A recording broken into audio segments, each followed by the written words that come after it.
Shalom saudara sekalian.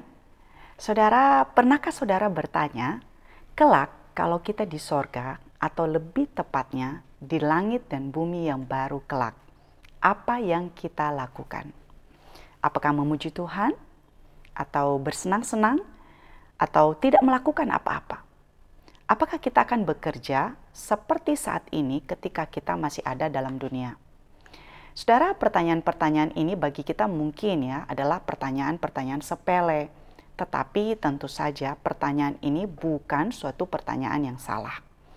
Dari sejak saya pelayanan di sekolah minggu, saudara, saya kadang-kadang mendapatkan pertanyaan seperti ini dari anak-anak sekolah minggu. Kadang-kadang juga mereka bertanya, apakah nanti di sorga dia akan bertemu kembali dengan binatang atau anjing kesayangannya? Apakah nanti di sana ada mainan seperti mainan yang ada di dalam dunia ini dan lain-lain?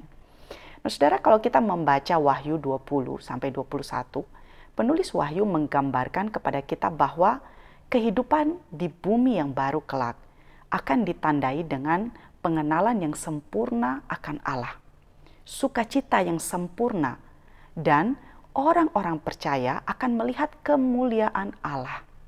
Dan di sana, saudara, tidak akan ada lagi penderitaan. Wahyu 21 ayat yang keempat mengatakan, Ia akan menghapus segala air mata dari mata mereka, dan maut tidak akan ada lagi. Tidak akan ada lagi perkabungan, atau ratap tangis, atau duka cita, sebab segala sesuatu yang lama itu telah berlalu. Saudara, Alkitab menggambarkan kehidupan yang akan datang itu sebagai sesuatu kehidupan yang indah. Kita akan bersama-sama dengan Allah dan menikmati kehadirannya selama-lamanya. Namun pertanyaannya, apa yang kita lakukan di sana? Apakah kita akan bekerja seperti waktu kita masih ada di dalam dunia ini? Nah, pertanyaan ini sebenarnya suatu pertanyaan yang menarik untuk kita pikirkan, saudara. Kalau kita perhatikan, Alkitab tidak memberikan jawaban yang secara langsung saudara akan pertanyaan ini. Namun kita bisa menyimpulkan beberapa hal dari beberapa hal yang dicatat di dalam Alkitab. Misalnya saudara, pertama, kita melihat bahwa Allah kita itu saudara adalah Allah yang bekerja. Dia menciptakan dunia ini dan kemudian pada hari ketujuh dia beristirahat. Kejadian 2 ayat yang kedua. Pada hari ketujuh, Allah telah menyelesaikan pekerjaan yang dibuatnya. Pada hari ketujuh itu, ia berhenti dari segala pekerjaan yang dibuatnya. Kemudian di dalam Yohanes 5 ayat 17, Tuhan Yesus berkata, Bapakku bekerja sampai sekarang, dan aku pun bekerja. Nah, Allah kita, saudara, adalah Allah yang bekerja. Kedua, saudara, manusia diciptakan, salah satu tujuannya adalah bekerja. Sebelum manusia jatuh dalam dosa, Adam diperintahkan oleh Allah untuk mengerjakan dan memelihara taman yang telah diciptakan oleh Allah itu. Nah, setelah manusia pertama itu diusir oleh Allah karena mereka tidak taat terhadap perintah Allah, manusia tetap harus bekerja. Namun setelah itu, bekerja menjadi kutukan bagi manusia. Manusia dengan susah payah akan mencari makan dari tanah seumur hidupnya. Ketiga, salah satu perumpamaan yang ditulis oleh Lukas 19, saudara.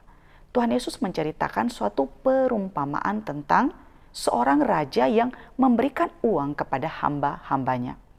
Dua dari hamba itu mengelola uang itu dan menghasilkan 10 dan 5 mina. Nah, di ayat 17, sang tuan berkata kepada hamba yang menghasilkan 10 mina itu, Bagus, hai hambaku yang baik. Engkau telah setia dalam hal yang sangat kecil. Karena itu, terimalah kekuasaan atas 10 kota. Saudara, hamba yang telah menghasilkan 10 mina itu diberi tanggung jawab untuk mengelola 10 kota. Dan ini adalah suatu tanggung jawab yang diberikan bersangkutan dengan kehidupan yang akan datang. Keempat, saudara, di dalam Efesus 2 ayat 10, Paulus mengatakan, karena kita ini buatan Allah.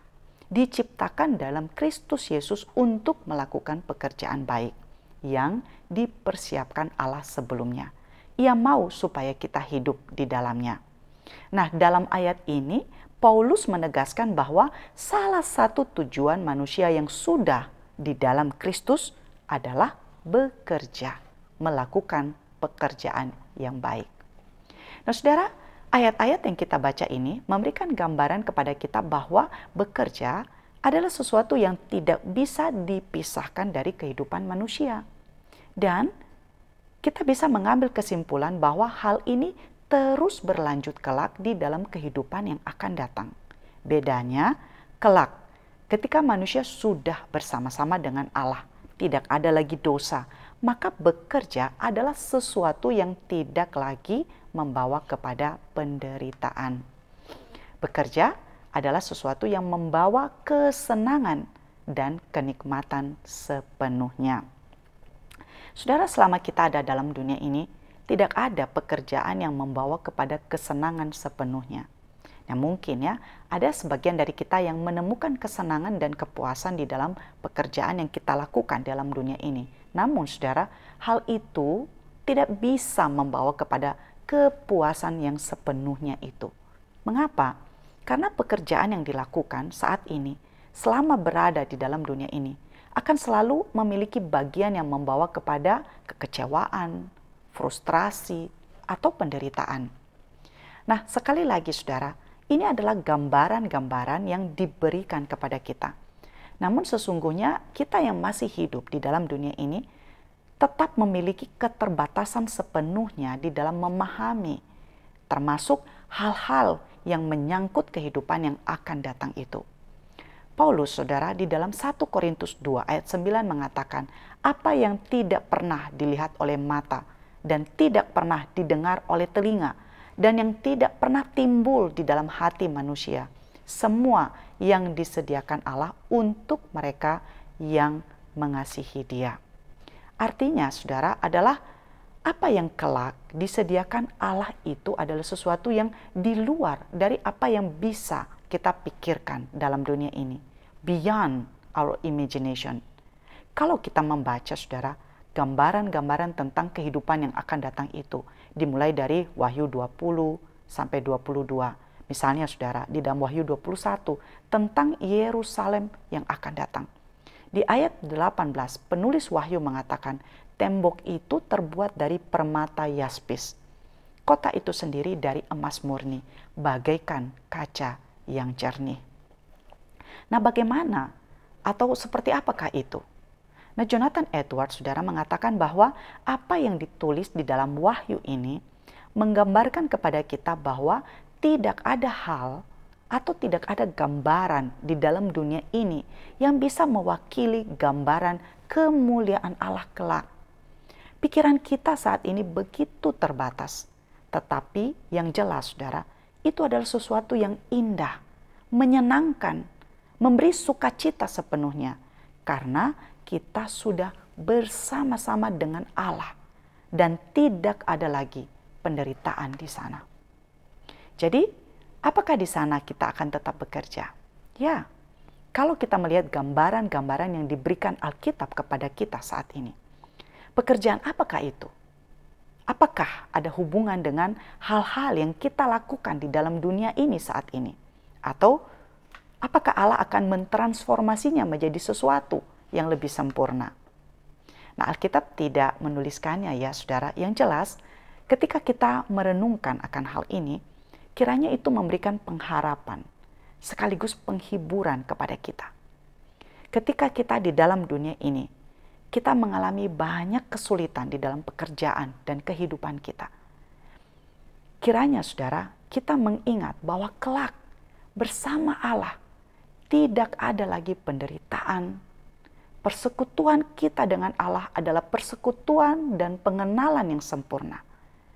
Tidak ada air mata dan penderitaan, dan kita akan melakukan hal-hal yang sepenuhnya mendatangkan sukacita dan kebahagiaan kelak yang kekal. Kiranya Tuhan menolong setiap kita. Amin.